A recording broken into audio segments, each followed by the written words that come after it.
There are a million ways to do anything, including saving time on production. But if we're talking about how often we need to draw frames, because that's a hot take at the family dinner, I'm so sorry everyone, then really there's only 3 ways, which is drawing on 1s, 2s, and 3s. So this is the idea of having each drawing comprise 1, 2, or 3 frames respectively, and you can choose however many frames you want per drawing on a case-by-case basis, from scene to scene, or even from action to action.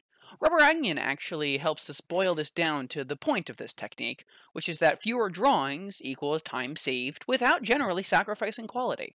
So today we're going to try a simple exercise to start getting a feeling for how this technique feels. Yeah, we'll go with that. Also, your boy upgraded! Picked me up a doodling tablet with the touchscreen and everything, and a mini keyboard to toss all my macros onto. You can check out both of them in the description below. You'll also notice that this video is a little funkier than the others. As with any upgrade in tech, there are little blips, and this video has no shortage. At some point, I managed to drag my screen off stage right on OBS on my laptop without noticing, so the recording chopped off that side. That's why the image looks cut off. So I centered what did record it, and I fixed that issue on my end for future videos. Also, Movavi hopped on the struggle bus a bit and decided that it just didn't like all of my new gadgets taking up the spotlight, so it actually muted my recording when I exported it with the timer. So I had to go back and use the original raw footage. Sorry, timer, you were collateral damage on a family spat. Luckily, this video is on the shorter side, so I just opted to edit and release it anyways, and I'll see if I can't clean my act up for the weekend. So here is an hour of my life in slightly less time. So there's a couple of ways that we can go about doing the character blinking exercise, especially considering that we've already done a character that blinks. So what is an aspect of the blinking that we haven't done? What's some way that we can add a little bit of spice to it? Well, it does beg the question, is this an opportunity to avoid spice and just focus on making as good of a blink as possible? I think I'm going to focus on the simples. On the last exercise, I had to amateurishly combine a lot of different aspects of the face that I really was not very comfortable or familiar with, and just hoped that I was able to piece together an animation. So this is letting me sit here and think about a very specific aspect of the face, and I would like to give myself the benefit of the doubt and just focus on that. The first thing that I'll have to do, of course, then is have a circle. I myself am a little tired of drawing a million circles, which are ultimately never seen, so I'm just going to use the ellipse tool and give myself a circle to work with, because I kind of just want to move on with my life. So let's tackle a big lesson that we learned from the last exercise, and that was really taking the time to plan out our keyframes before we do our in-betweens. Let's say we had the keyframes from the last exercise. We had keyframes 1, 2, and 3. A professional would plan out 1, then 2, then 3, and then go and do all the in-betweens. Unfortunately, I did it 1, then 2, then I did those in-betweens, and then I made 3, and then I did those in-betweens. And that created a lot of weird lopsided stuff. So let's see, what do I want to do? I think I want to get one good expression, and then we'll just have the character blink during it.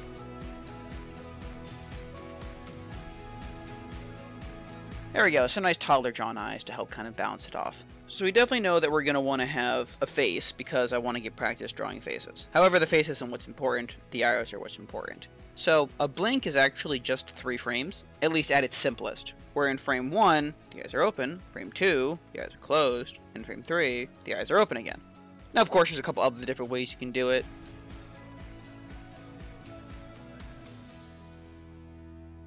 When we were raising the eyebrow in the last exercise, we had the 2 keyframes, which in this case, 1's a keyframe and 3's a keyframe up here, 1's a keyframe and 4 is a keyframe for these. And then if I have 2 in-betweens, the eye does need to be closed at some point, but we can also have the eye be half open here, half open here.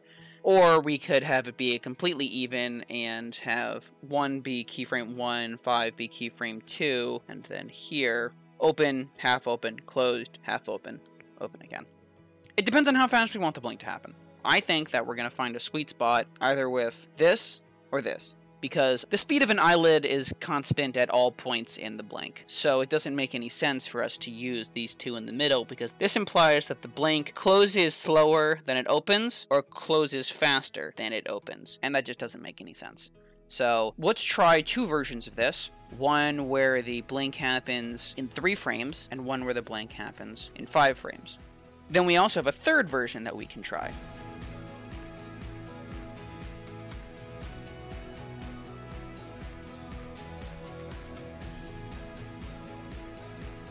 Alright, so here we have a setup for the 2 versions of this blank animating on 1s, and the 1 version animating on 2s. The first one will be first keyframe 2, and keyframe 2.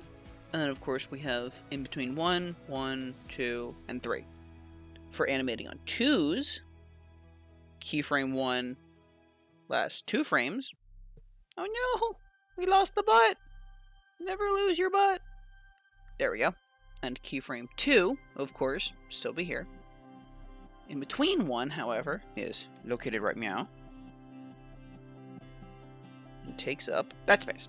And just to keep things nice for the OCD, we'll add 1 more frame onto the end here for keyframe 2, like that. So these are the 3 versions of the blink that we're going to try, which will help this be an effective experience. This will be like my little taste into animating on 2s, since this is going to be an otherwise simple exercise. So let me go give myself a head and face, and then we will go from there. Ah! No, come back! I love you. I spent good money on you. Please don't leave me.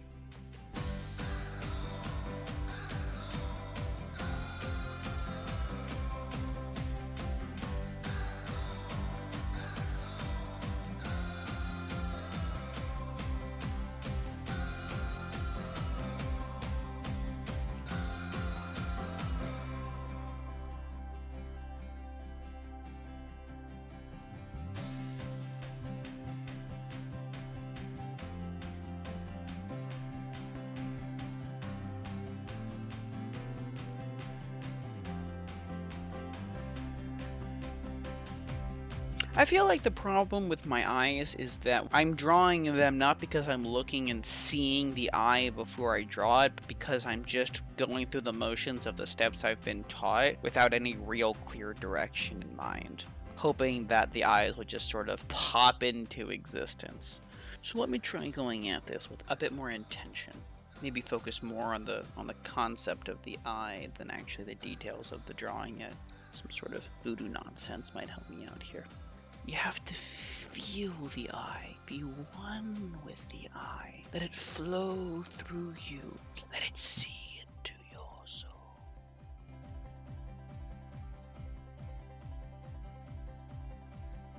Well, it's certainly better than what I was doing up until this point. Thank you, universe. Appreciate it.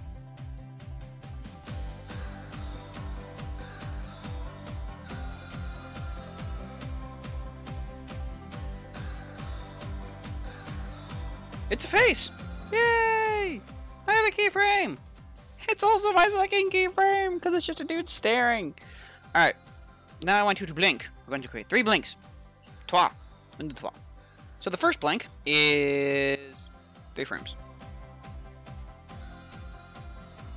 It's a little bit of a downward curve on the eyelids. Oh, you know, now that I think about it, let's have the eyebrows tilt down a little bit. Oh, I need to make macros for adding frames.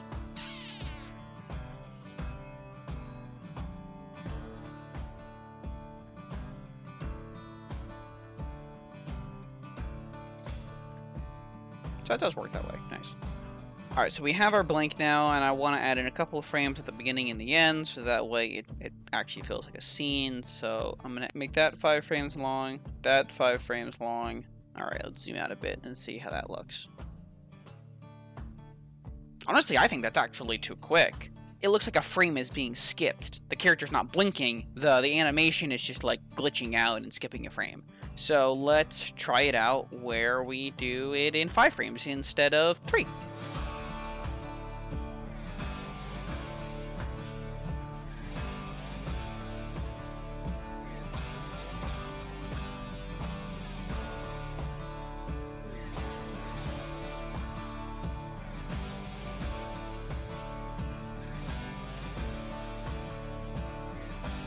How does that come out? so much better. Now, it does kind of look like an apparatus is closing, like it's like clamshells squeezing down. However, it definitely feels a bit more like a blink. So let me actually extend it out even further.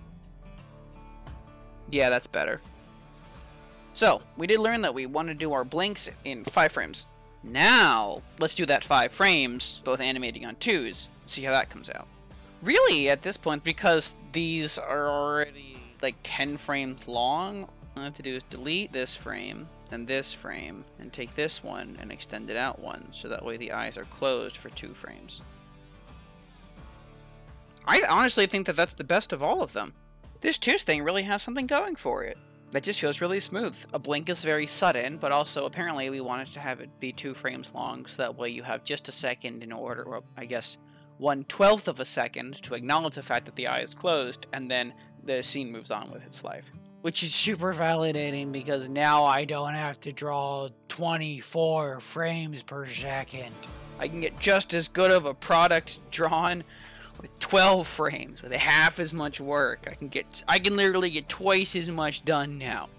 Alright, so I know that this video was going to be a quick one, but this was a really great testing ground for us. Also, I got to draw a pretty decent head, all things considered. Next video, we'll jump right into drawing a character thinking, and that's going to be my next opportunity to add in some spices. So with that, I will see you all next time. Toodles! Great, now that that's out of the way, let's get to the juicy stuff. Tippy tap the birdie bat for more, and please send me all your blinkies to crowgetslearned@gmail.com. Drop a little like if any of this cracked your smile, and a shout out to Rubber Onion for the 60-second synopsis.